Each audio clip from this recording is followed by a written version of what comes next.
Salut tout le monde, c'est Lucas. On se retrouve aujourd'hui pour une nouvelle vidéo, nouveau concept. Donc en gros, je vais vous résumer les 10 infos de la semaine dernière du foot. Bon, je fais ça parce que j'adore le foot. De toute façon, voilà, ça vous le savez.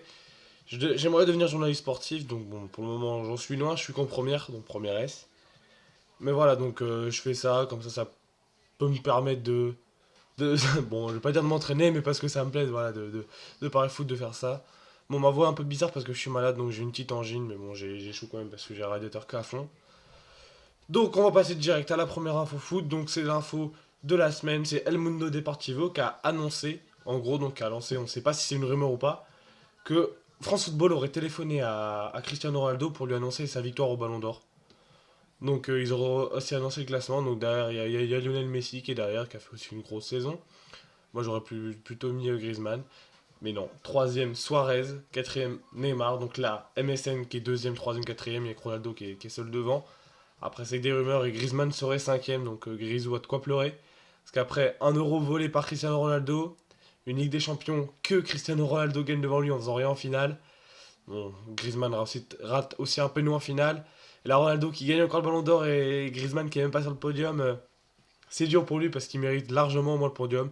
Après, c'est que des rumeurs, on va bientôt avoir la réponse du Ballon d'Or. Il me semble d'ailleurs, c'est peut-être ce soir. Je ne sais plus vraiment. Donc, la vidéo, je la tourne le dimanche. Donc, le lundi, elle sort le lundi. Donc, en général, des fois, il y a peut-être des infos.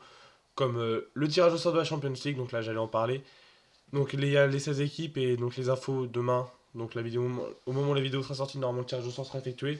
Donc on a les 16 équipes qui restent, donc Arsenal, le PSG, Napoli, le Benfica, le Barça, Manchester City, l'Atlético, le Bayern, Monaco, Leverkusen, le Borussia Dortmund, le Real Madrid, Leicester, qui a fait un très beau parcours, Porto, la Juve et le FC Séville. Donc il y a moyen d'avoir des belles affiches parce que le Real a fini deuxième de son groupe, City aussi, le PSG aussi, le Bayern aussi. Donc on a moyen d'avoir des très très très belles affiches dès les huitièmes de finale. De toute façon, c'est la Ligue des Champions, c'est là pour ça. En parlant de très belle affiche, Chelsea qui n'est pas en Ligue des Champions, eux ont tout raflé cette saison, enfin ce mois-ci. Pedro qui a mis le but du mois en première ligue, donc pour son but face à Tottenham. Un enroulé du droit superbe qui finit dans la lucarne d'Hugo Lloris. Antonio Conte élu manager du mois à Chelsea. Donc voilà, en première ligue, manager du mois. Et Diego Costa élu meilleur joueur eSport de la semaine. Donc après l'Atlético, grand changement chez eux, nouveau stade, donc le Wanda Metropolitano pour la saison prochaine, nouveau stade, donc ils vont quitter l'Estadio Vicente Calderón, un toit pas couvert pour un toit très beau, couvert, donc c'est bien. Ils ont aussi changé d'écusson, ils ont fait une écusson un peu plus classe, avec vraiment une touche plus bleue, et bon, il y a toujours le côté noir, rouge et blanc de l'Atlético, donc l'écusson il est un peu plus épuré, plus classe, moi j'aime beaucoup.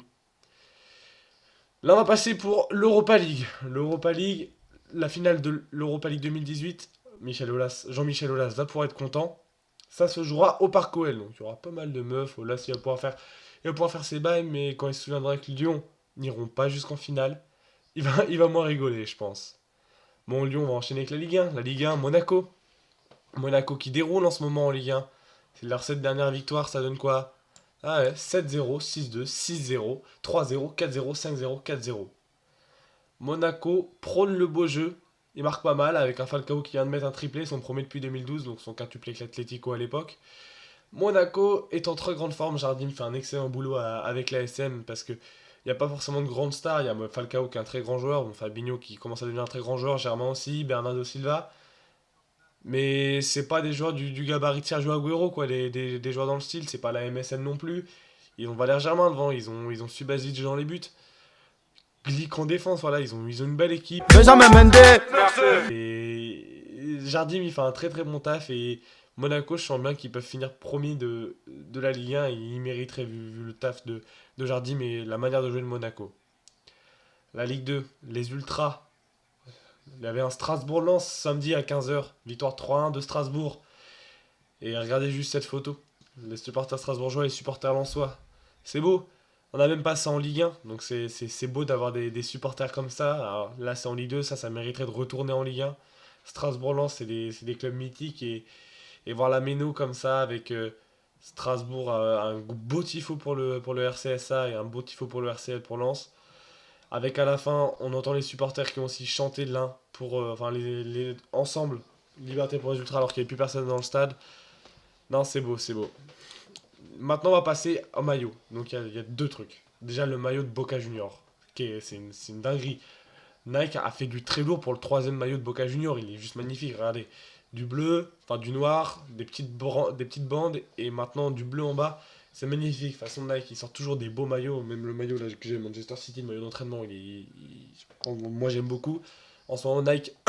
Putain, la maladie, ça aide pas. Nike sort des super beaux maillots. C'est ouf. Et celui de Boca Junior, franchement, ils ont frappé très très fort. Mais sinon, l'autre maillot, c'est celui de Moussasso. Vous allez dire Soazeta. Le 17 à l'envers. C'est quoi ça? Mais en fait, c'est parce que Moussasso, ses 5 derniers buts, non, c'est 3 de ses 5 derniers buts, il les a mis en retournée acrobatique.